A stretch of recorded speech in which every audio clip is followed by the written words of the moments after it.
നമ്മൾ കൊച്ചിയിലേക്ക് പോകുന്നു അല്ലേ? യെസ്. കൊച്ചിയിൽ നിഷ ദിലീപ് തയ്യാറാണ്. നിഷ എവിടെയാണ് ഇപ്പോൾ ഉള്ളത്? അവിടെ മുൻകാലങ്ങളിൽ നിന്ന് വ്യത്യസ്തമായി BJPയും NDAയും ഏറെ മുന്നേറ്റം പ്രതീക്ഷിക്കുന്ന പല മണ്ഡലങ്ങളുണ്ട്. പറയൂ.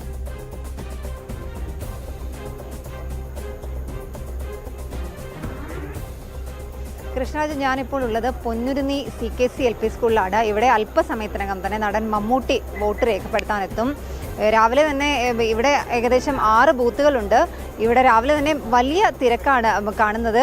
എറണാകുളത്തെ സംബന്ധിച്ചിടത്തോളം ഈ നഗര പ്രദേശമാണ്. അതുകൊണ്ട് തന്നെ രാവിലെ തന്നെ വന്ന് വോട്ട് രേഖപ്പെടുത്തി ആളുകളൊക്കെ തന്നെ രാവിലെ വന്ന് സമ്മതിദാനാവകാശം വിനിയോഗിച്ച് മടങ്ങുകയാണ് സാധാരണ. അതുപോലെ തന്നെ രാവിലെ ഈ സ്ത്രീകളുടെ ക്യൂവിലാണെങ്കിലും പുരുഷന്മാരുടെ ക്യൂവിലാണെങ്കിലും വലിയ തിരക്കാണ് രാവിലെ നമുക്ക് കാണാൻ കഴിയുന്നത്. എന്തായാലും കൃഷ്ണരാജ് പറഞ്ഞതുപോലെ തന്നെ എറണാകുളത്തെ പല മണ്ഡലങ്ങളും 14 നിയമസഭാ മണ്ഡലങ്ങളിൽ പലയിടത്തും ശക്തമായ ത്രികോണ മത്സരമാണ് ഇത്തവണ നടക്കുന്നത്. ഈ സമയം വരെ ഏതാണ്ട് ഈ 9:30 വരെ 18% പോളിംഗ് ആണ് എറണാകുളം ജില്ലയിൽ രേഖപ്പെടുത്തിയിട്ടുള്ളത്. ഇതിൽ ഏറ്റവും കൂടുതൽ പോളിംഗ് ശതമാനം രേഖപ്പെടുത്തിയിരിക്കുന്നത് തൃപ്പൂണിത്തുറയിലാണ്. തൃപ്പൂണിത്തുറയിൽ 20.52% പോളിംഗ് ആണ് രേഖപ്പെടുത്തിയിരിക്കുന്നത്. തൃപ്പൂണിത്തുറയും തൃക്കാക്കരയും ഒപ്പം കുന്നത്തുനാടും ഒക്കെ NDA സംബന്ധിച്ചിടത്തോളം ശക്തമായ ത്രികോണ മത്സരം നടക്കുന്ന സ്ഥലങ്ങൾ തന്നെയാണ്. ഇത്തവണ തൃപ്പൂണിത്തുറ NDAയുടെ A ക്ലാസ് മണ്ഡലമാണ്. അവിടെ വലിയ വിജയം തന്നെയാണ് ഇത്തവണ NDA പ്രതീക്ഷിക്കുന്നത്. ഒപ്പം തന്നെ ഞാൻ നേരത്തെ സൂചിപ്പിച്ചതുപോലെ കുന്നത്തുനാട്, തൃക്കാക്കര, തൃപ്പൂണിത്തുറ എന്നിവിടങ്ങളിലൊക്കെ ശക്തമായ ത്രികോണ മത്സരം തന്നെയാണ് നടക്കുന്നത്. മാത്രമല്ല എറണാകുളം മണ്ഡലത്തിലേക്ക് വരികയാണെങ്കിൽ NDA സ്ഥാനാർത്ഥിയായി PR ശിവശങ്കർ മത്സരിക്കുന്നു. കഴിഞ്ഞ 23 ദിവസവും ശക്തമായ പ്രചാരണം തന്നെ അദ്ദേഹം നടത്തിയിരുന്നു. NDA സർക്കാരിൻ്റെ വികസന പ്രവർത്തനങ്ങൾ തന്നെയാണ് അദ്ദേഹം ജനങ്ങൾക്ക് ആ വികസന പ്രവർത്തനങ്ങൾ ഓരോന്നും എടുത്തു പറഞ്ഞുകൊണ്ട് തന്നെയാണ് അദ്ദേഹം ജനങ്ങൾക്കിടയിലേക്ക് വോട്ടിനായി ഇറങ്ങിയത്. എന്തായാലും അങ്ങനെ ശക്തമായ ത്രികോണ മത്സരം തന്നെയാണ് എറണാകുളത്ത് മിക്കവാറും നിയമസഭാ മണ്ഡലങ്ങളിലൊക്കെ തന്നെ നടക്കുന്നത്.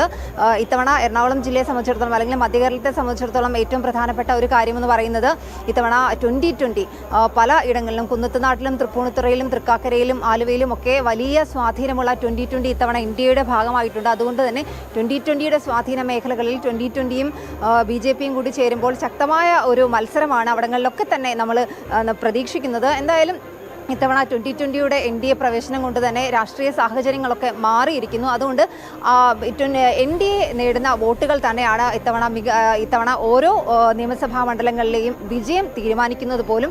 എന്തായാലും ഇന്ന് ഇപ്പോൾ രാവിലെ മുതൽ തന്നെ കനത്ത പോളിംഗ് ആണ് എറണാകുളം ജില്ലയിൽ രേഖപ്പെടുത്തിയിട്ടുള്ളത്. 9:30 വരെയുള്ള പോളിംഗ് ശതമാനം 18 ആണ്. എന്തായാലും കൂടുതൽ ആളുകൾ പോളിംഗ് ബൂത്തുകളിലേക്ക് എത്തുന്നുണ്ട്. ഞാൻ രാവിലെ പോയത് കാക്കനാട് തെങ്ങോട് സ്കൂളിലാണ്. അവിടെ സീറോ മലബാർ സഭ അധ്യക്ഷൻ മാർ റാഫേൽ തെട്ടൽ രാവിലെ തന്നെ വോട്ട് രേഖപ്പെടുത്തിയിട്ടുണ്ട്. ഒപ്പം തന്നെ സംവിധായകൻ തിരക്കഥാകൃത്തും സംവിധായകനുമായ രഞ്ജി പണിക്കർ വോട്ട് രേഖപ്പെടുത്തി. നടൻ പൃഥ്വിരാജ് വോട്ട് രേഖപ്പെടുത്തി.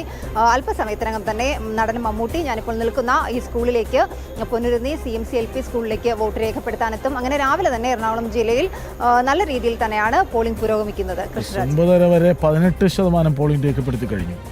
നഗരകേന്ദ്രിത പ്രദേശങ്ങളിൽ പലപ്പോഴും രാവിലെ എത്തി വോട്ട് രേഖപ്പെടുത്തുക എന്നത് വോട്ടർമാരുടെ ഒരു രീതിയാണ്, ഒരു ശീലമാണ്. അതാണ് എറണാകുളത്ത് നിന്ന് നിഷ ദിലീപ് നൽകുന്ന വിവരം. നമുക്ക് കൊല്ലത്ത് മനോജുണ്ട്. മനോജ്, കഴിഞ്ഞ തദ്ദേശ സ്വയംഭരണങ്ങളിലേക്കുള്ള തെരഞ്ഞെടുപ്പിൽ BJP അപ്രതീക്ഷിതമായ കുതിപ്പ് നടത്തിയ ഒരിടമാണ് കൊല്ലം ജില്ലയിലെ പലയിടത്തും നമ്മൾ ആ വാർത്ത കേട്ടതാണ്. ഇപ്പോഴും വലിയ ആത്മവിശ്വാസത്തിലാണ് എന്നറിയാം. വലിയ നിരയാണ് ദൃശ്യങ്ങളിൽ പ്രകടമാകുന്നത്. രാവിലെ തന്നെ വോട്ടിട്ട് മടങ്ങിയേ തീരൂ എന്ന വാശിയിലാണോ വോട്ടർമാർ?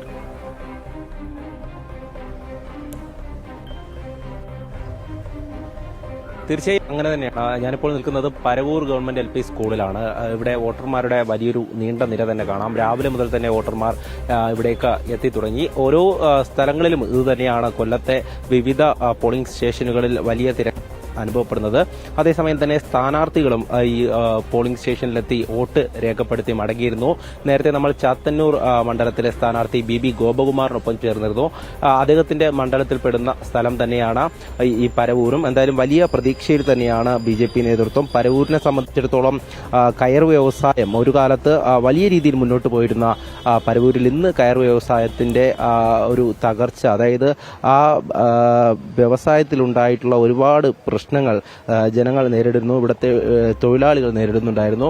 എന്തായാലും അതിനൊക്കെ ഒരു മാറ്റം ഉണ്ടാകണം. അതായത് എല്ലാ മേഖലയിലും ജനങ്ങൾക്ക് വികസനം വേണമെന്നത് തന്നെയാണ് ഓരോരുത്തരിൽ നിന്ന് ലഭിക്കുന്ന പ്രതികരണം. എന്തായാലും വിവിധ ഇടങ്ങളിലായി പോളിംഗ് പുരോഗമിക്കുകയാണ്. കഴിഞ്ഞ തവണത്തെക്കാളും ഇത്തവണ പോളിംഗ് ഉയരുമോ എന്നുള്ള കാര്യം നോക്കിക്കാണണം. അതായത് 9 മണിയാകുമ്പോഴേക്കും 16% പോളിംഗ് രേഖപ്പെടുത്തിയിട്ടുണ്ട്. കരുനാഗപ്പള്ളിയിൽ 15%-ലധികവും, ചവറയിൽ 15, കുന്നത്തൂർ 16, കൊട്ടാരക്കര 15, പത്തനാപുരം 15, പുനലൂർ 15, ചടയമംഗലം 15, കുണ്ടറ 16, കൊല്ലം 16, ഇരവിപുരം 16, ചാത്തന്നൂർ 16 ഇത്രയും ശതമാനത്തിൽ കൂടുതൽ പോളിംഗ് ഇപ്പോൾ തന്നെ രേഖപ്പെടുത്തിയിട്ടുണ്ട്. എന്തായാലും രാവിലെ തന്നെ വോട്ടർമാർ പോളിംഗ് സ്റ്റേഷനിലേക്ക് എത്തുന്നു എന്നുള്ളതാണ് പ്രധാനപ്പെട്ട കാര്യം. ഈ ഒരു തെരഞ്ഞെടുപ്പിനെ സംബന്ധിച്ചിടത്തോളം നിയമസഭാ തെരഞ്ഞെടുപ്പ് 11 മണ്ഡലങ്ങളിലാണ് കൊല്ലം ജില്ലയിൽ ഈ ജനപ്രതിനിധികളെ തിരഞ്ഞെടുക്കുന്നത്. എന്തായാലും ഇത്തവണ കൊല്ലത്തെ ജനത എങ്ങോട്ടേക്ക് ചിന്തിക്കും എന്നതിനെ പറ്റി നമുക്ക് വരുന്ന മെയിൽ അറിയാൻ സാധിക്കും. എന്തായാലും ഇന്ന് അവരുടെയൊക്കെ ചിന്ത പോളിംഗ് സ്റ്റേഷനുകളിൽ കൃത്യമായും രേഖപ്പെടുത്തുമെന്നതിൽ ഇല്ല. NDA സംബന്ധിച്ചിടത്തോളം വലിയൊരു അവസരം പല മണ്ഡലങ്ങളിലും ഉണ്ട് എന്നുള്ളതാണ്. അതിൽ ചാത്തന്നൂരിനെ സംബന്ധിച്ച് ഏറ്റവും കൂടുതൽ മുന്നേറ്റമുണ്ടാക്കാൻ കഴിഞ്ഞ ഒരു മണ്ഡലമാണ്. അതുകൊണ്ട് തന്നെയാണ് സ്ഥാനാർത്ഥിയും രാവിലെ നമ്മളോട് ആത്മവിശ്വാസം പങ്കുവച്ചിട്ടുള്ളത്. അതോടൊപ്പം തന്നെ കൊല്ലത്തെ വിവിധ മണ്ഡലങ്ങളിലേക്ക് പോയി കഴിഞ്ഞാൽ അവിടെയുള്ള സാധാരണക്കാരുടെ പ്രശ്നങ്ങൾ അത് തന്നെയാണ് പ്രധാനമായും ചൂണ്ടിക്കാണിക്കേണ്ടത്.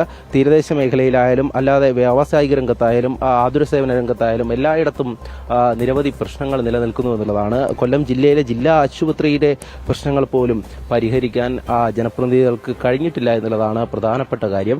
എന്തായാലും ഇന്നിങ്ങനെ പോളിംഗ് പുരോഗമിക്കുകയാണെങ്കിൽ തീർച്ചയായും കൊല്ലത്ത് ഒരു മാറ്റം ഉണ്ടാകുമെന്നതിൽ സംശയമില്ല. കാരണം കഴിഞ്ഞ തെരഞ്ഞെടുപ്പിലൊക്കെ തന്നെ നമുക്ക് അറിയാം, അതായത് കഴിഞ്ഞതിനും മുൻപത്തെ തെരഞ്ഞെടുപ്പിൽ കൊല്ലം മുഴുവൻ ഇടത്തോട്ട് ചാഞ്ഞു നിന്നെങ്കിലും പിന്നീട് അതിലൊരു ഇടിവുണ്ടായി എന്നുള്ളതാണ്. അതിനുശേഷം വന്ന നിയമസഭാ തെരഞ്ഞെടുപ്പിൽ 2 സീറ്റുകൾ നഷ്ടമാകുന്നു. അതിനുശേഷം തദ്ദേശ തെരഞ്ഞെടുപ്പിലേക്ക് വരുമ്പോൾ പൂർണ്ണമായും പലയിടത്തും LDFന് പരാജയം നേരിടേണ്ടി വരുന്നു എന്നുള്ളതാണ്. തദ്ദേശ തെരഞ്ഞെടുപ്പിൽ കൊല്ലം കോർപ്പറേഷൻ നോക്കുകയാണെങ്കിൽ നേരത്തെ 6 സീറ്റുകൾ ഉണ്ടായിരുന്ന NDA 12 സീറ്റാക്കി ഇരട്ടിപ്പിച്ചു എന്നുള്ളതാണ്. അതുപോലെ തന്നെ പഞ്ചായത്തുകളിൽ വന്നു കഴിഞ്ഞാലും അത്രയധികം സീറ്റുകളുടെ വർധനവും. മനോജ്, എന്തായാലും കഴിഞ്ഞ തദ്ദേശ തെരഞ്ഞെടുപ്പിൽ രാഷ്ട്രീയ ഭൂപടത്തിൽ കാര്യമായ മാറ്റം കൊല്ലത്ത് ഉണ്ടായി എന്നത് ഒരു യാഥാർത്ഥ്യമാണ്. ഒപ്പം ചാത്തന്നൂരാണ് ഏറ്റവും ശ്രദ്ധാകേന്ദ്രമെന്ന കാര്യത്തിൽ സംശയമില്ല. 16-ലും 21-ലും BJPയും NDAയും 2ാം സ്ഥാനത്തെത്തിയ മണ്ഡലത്തിൽ ഈ തവണ ഉറപ്പായും BJP വിജയിക്കും എന്നത് NDA ക്യാമ്പിന്റെ വലിയ വിശ്വാസമാണ്. അങ്ങനെയുള്ള കൊല്ലത്ത് ഇപ്പോൾ വോട്ടെടുപ്പ് പുരോഗമിച്ചുകൊണ്ടിരിക്കുന്നു. മനോജാണ് വിവരങ്ങളുമായി ചേർന്ന്.